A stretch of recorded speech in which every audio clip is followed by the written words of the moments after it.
అందరికీ నమస్కారం. IYR talks మొదలుపెట్టి ఎఫెక్టివ్గా పోస్టింగ్స్ మొదలుపెట్టి ఒక సంవత్సర కాలం అయింది. ఈ సంవత్సర కాలంలో సబ్స్క్రైబర్స్ బేసు 3,000 నుంచి 33,000 దాకా పెరిగింది. ఐవైఆర్ టాక్స్ను ఆదరిస్తున్న మీ అందరికీ నా ధన్యవాదాలు. భవిష్యత్తులో కూడా ఇదే రకంగా ఐవైఆర్ టాక్స్ని మీరు ఆదరిస్తారని ఆశిస్తూ ఉన్నాను. Thank you. బీహార్లో ఎన్నికల వేడి బాగా పెరిగింది. పెద్ద ఎత్తున ప్రచారం చేస్తూ ఉన్నారు. తేజస్వి యాదవ్ అయితే నేను అధికారంలోకి వస్తే వాకఫ్ చట్టానికి చేసినటువంటి అమెండ్మెంట్స్ అన్నీ ఎత్తి అవతల బారేస్తాను, ఈ మొత్తం చట్టాన్నే బయటపడేస్తానని అంటున్నాడు. రాహుల్ గాంధీ ఏమో ఓట్ల కోసమే డ్రామాలు వేస్తాడు కానీ నిజమైనటువంటి సిన్సియారిటీ ప్రైమ్ మినిస్టర్కు లేదంటూ ఆయన మీద పెద్ద ఎత్తున దాడి చేస్తున్నారు.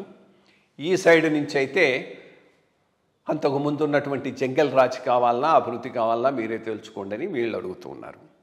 సో ఈ ఎలక్షన్ ఏ రకంగా పోతుంది అనేటటువంటి దాని మీద ఒక చిన్న విశ్లేషణ. బీహార్ మొదటి నుంచి కూడా చాలా community sensitive, community based politics చాలా గట్టిగా ఉన్నటువంటి రాష్ట్రం. మొదట్లో బ్యాక్వర్డ్ క్లాసెస్ బీసీ చాలా పెద్ద పాపులేషన్, బట్ ఆర్గనైజ్ అయ్యలేకపోవడంతో ఎక్కువగా ఫార్వర్డ్ కాస్ట్ డామినేషనే జరుగుతూ ఉండేది.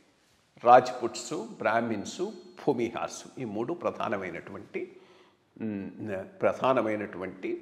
కమ్యూనిటీస్. వాళ్ళే ప్రధానమైనటువంటి పాత్ర రాజకీయాల్లో పోషిస్తూ ఉండేవాళ్ళు. దీనికి ఒక పెద్ద జోల్టు జేపీ గారి మూమెంట్తో వచ్చింది. జయప్రకాష్ నారాయణ గారి మూమెంట్ టైంలో వీళ్ళందరూ యంగ్ లీడర్స్ దాకా, బీసీ లీడర్స్ లాగా డెవలప్ అయినారు. అందులో ముఖ్యులు లాలూ ప్రసాద్ యాదవ్, నితీష్ కుమార్. ఈ ఇద్దరు కూడా రెండు ప్రామినెంట్ కమ్యూనిటీస్ని రిప్రజెంట్ చేసేటటువంటి లీడర్స్. చాలా పెద్ద పాపులేషన్ ఉన్నటువంటి కమ్యూనిటీ యాదవ్లు. రెండోది కుర్మీలకు నితీష్ కుమారు చాలా ప్రధానమైనటువంటి లీడర్. కుర్మీస్ చాలా ఫార్వర్డ్ కూడా, బ్యాక్వర్డ్ క్లాసెస్లో కూడా ఫార్వర్డ్. చాలామంది ఫారిన్లో, అమెరికాలో ఉన్నటువంటి కమ్యూనిటీ అది కుర్మీస్కు. అతను వీళ్ళకు ఇదిగా వచ్చారు. అక్కడి నుంచి జనతా పార్టీ, బట్ అంతకుముందు కూడా కాస్ట్ బేస్డ్ పాలిటిక్స్ లేవు కానీ చాలా ప్రధానమైనటువంటి సోషలిస్ట్ బేస్డ్ పాలిటిక్స్ మాత్రం బీహార్లో ఉండేవి. కర్పూరి ఠాకూరు, ఇంకా కొంతమంది లోకల్ లీడర్స్ ఉండేవాళ్ళు. వీళ్ళు సంయుక్త సోషలిస్ట్ పార్టీ ఎస్ఎస్పి అని, ప్రజా సోషలిస్ట్ పార్టీ అని పిఎస్పి అని రెండు ప్రధానమైనటువంటి సోషలిస్ట్ పార్టీలు ఉండేవి.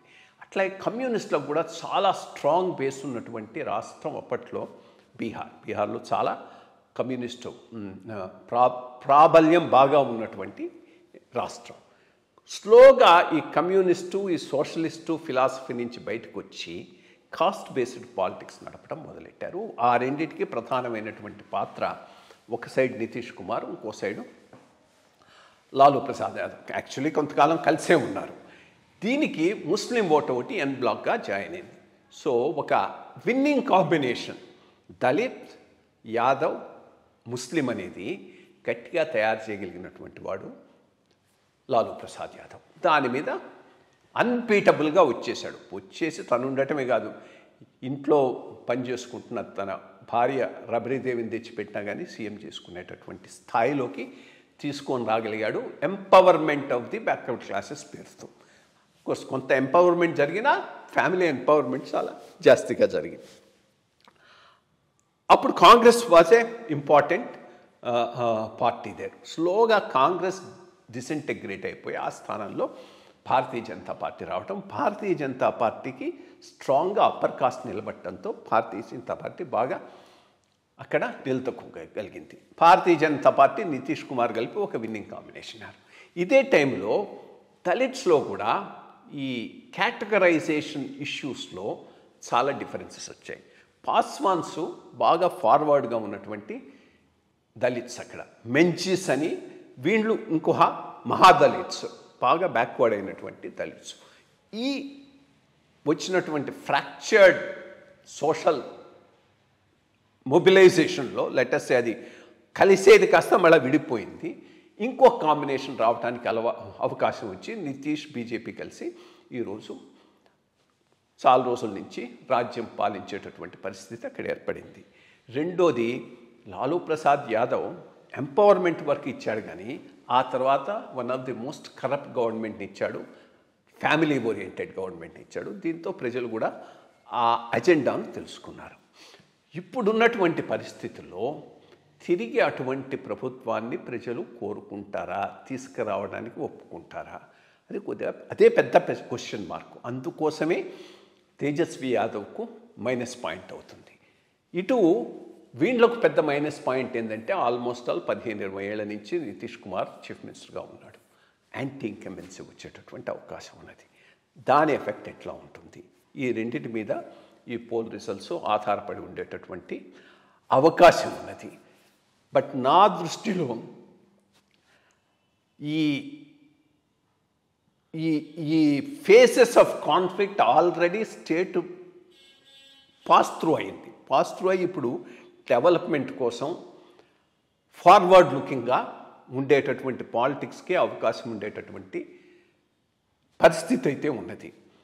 కొంత నితీష్ కుమార్ యొక్క యాంటీ ఇన్కంబెన్సీ ఉన్నా కానీ ఈ సోషల్ కాంబినేషన్ ఆఫ్ పాస్వాన్సు, మహజీసు, అప్పర్ కాస్ట్లు, అదర్ దాన్ యాదవ్స్ కలిసినటువంటి గఠబంధన్కి వచ్చే అవకాశం ఉంది. అందుకని ఎన్డీఏకే ఛాన్సెస్ బెటర్గా ఉన్నాయి. ఒకటి, కాంగ్రెస్ అయితే ప్రాక్టికలీ నిల్లు. ఈ లాలూ ప్రసాద్ యాదవ్ కొడుకు తేజస్వి యాదవ్ వాళ్ళ base Yadav plus Muslim. So Yadav ఓట్లో ఎంతవరకు అక్కడ ఉంటుందనేది కూడా చూడాలి. కోర్స్ ముస్లిం ఓట్ మాత్రం సాలిడ్గా వాళ్ళకు వచ్చేటటువంటి అవకాశం ఉన్నది.